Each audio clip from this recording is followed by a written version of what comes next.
BFM Business et 01net.com présentent Tech & Co, le grand live du numérique avec Sébastien Coineau. Allez, on parle de ces plateformes au cœur de l'économie numérique avec Parallèle Avocat et son associé Michel Leclerc. Michel, bonsoir. Bonsoir. On en parle encore cette semaine avec cette grève là qu'on voit chez les, j'allais dire les chauffeurs, chez les livreurs, les coursiers, les vélos là de Deliveroo, et peut-être que d'autres d'ailleurs vont emboîter le pas. C'est vrai qu'elles tissent leur toile semaine après semaine, jour après jour, ces plateformes. Sont-elles vraiment loyales? C'est la question qu'on vous pose ce soir, tant vis-à-vis de leurs utilisateurs que aussi de ces pros là qui l'utilisent pour gagner leur croûte au quotidien. Absolument. Ces débats sont très sains parce qu'ils soulignent bien que les plateformes ont un succès fulgurant, une vraie utilité, une vraie efficacité, et que la question qu'il faut vraiment se poser, c'est sont-elles loyales? Et comment créer les conditions de la loyauté? Quelles règles fixer pour que le consommateur, demandeur, et l'offreur, professionnel souvent ou consommateur aussi, respectent un cadre, et que la plateforme aussi organise le marché d'une manière loyale. Et c'est aussi important effectivement sur l'utilisateur que sur le professionnel qui se connecte tous les jours pour travailler. On l'a vu avec Uber. Quand ça part un peu dans le décor, quand une des deux parties, voire les deux, ont une mauvaise perception, une mauvaise image, pour d'ailleurs de bonnes ou de mauvaises raisons, ça peut compliquer le business. C'est vrai, il y a deux versants à cette question. Il y a la question de la responsabilité de la plateforme vis-à-vis du consommateur, celui qui demande le bien ou le service. Comment l'informer, de quoi l'informer. Le droit français a d'ailleurs été assez actif de ce point de vue-là, puisque depuis l'entrée en vigueur en janvier 2018 de la loi pour une république numérique et de ses décrets, les plateformes ont des obligations d'information spécifiques vis-à-vis des utilisateurs sur les conditions de référencement, de déréférencement. Et de ce point de vue-là, on a eu une avancée sur ces règles. Mais du côté des professionnels, c'est-à-dire ceux qui sont les business qui sont référencés par exemple sur Amazon Marketplace et qui vendent des chaussures via cette plateforme, les relations aussi peuvent être déséquilibrées.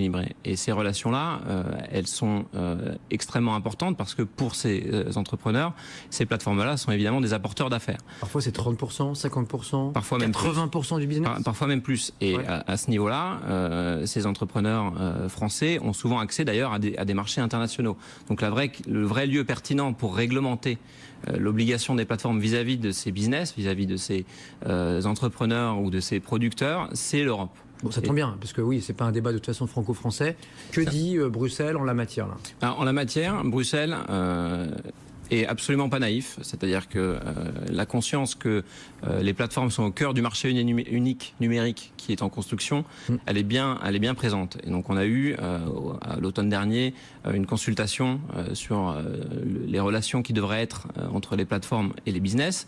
On a eu un projet de règlement dit Platform to Business qui vise à réglementer les relations entre les plateformes et leurs utilisateurs professionnels pour donner de la transparence de la même manière qu'on la donne aux consommateurs, donner de la transparence aux professionnels sur comment être référencé, quel comportement adopter, quel comportement éviter et quelles sont les sanctions applicables et la manière de régler les litiges. Évidemment, c'est un règlement européen, donc il y a beaucoup de parties prenantes, la Commission, le Parlement, des rapports d'études, et on peut imaginer que d'ici... Beaucoup de lobbying aussi, j'imagine. Beaucoup de lobbying, et ouais. D'ici les élections européennes de 2019, on pourrait avoir un règlement qui est assez fixe.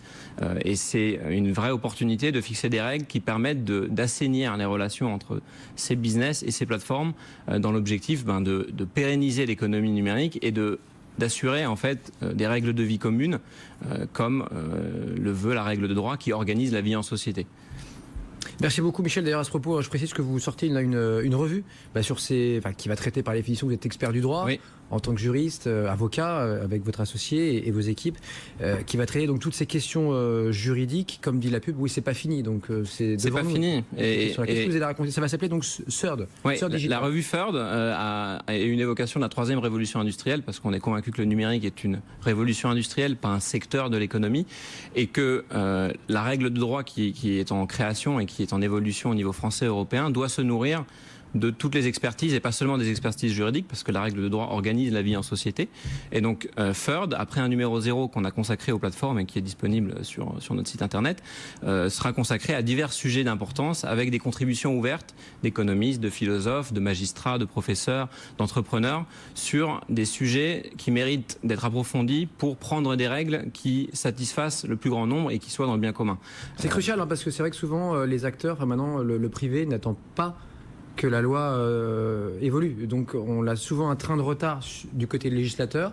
Parfois, il constate, il prend acte. on l'a vu avec Airbnb et autres, mais souvent quand même en organisant, en mettant des barrières, des lignes jaunes, des lignes continues, des lignes avec pointillés, des taxes. Absolument. Voilà. Notre idée chez Pareil l'avocat, c'est que pour prendre des bonnes règles qui soient durables et ensuite interprétées par des juges, il faut prendre du recul et se nourrir des travaux d'autres corps de métier et d'autres membres du tissu économique pour arriver à réfléchir sur des objets comme l'algorithme. Qu'est-ce qu'un algorithme? Comment il se définit? Quels sont ses effets sur l'homme, sur la machine? Comment sont prises les décisions sur d'autres sujets comme la ville de demain, sur la Smart City comme on l'appelle. Tous ces sujets-là, on va les traiter dans FERD et on va le faire 2 fois par an avec des contributions ouvertes. Donc je lance là aussi un appel à contribution à tous ceux qui sont intéressés par le prochain numéro consacré aux algorithmes.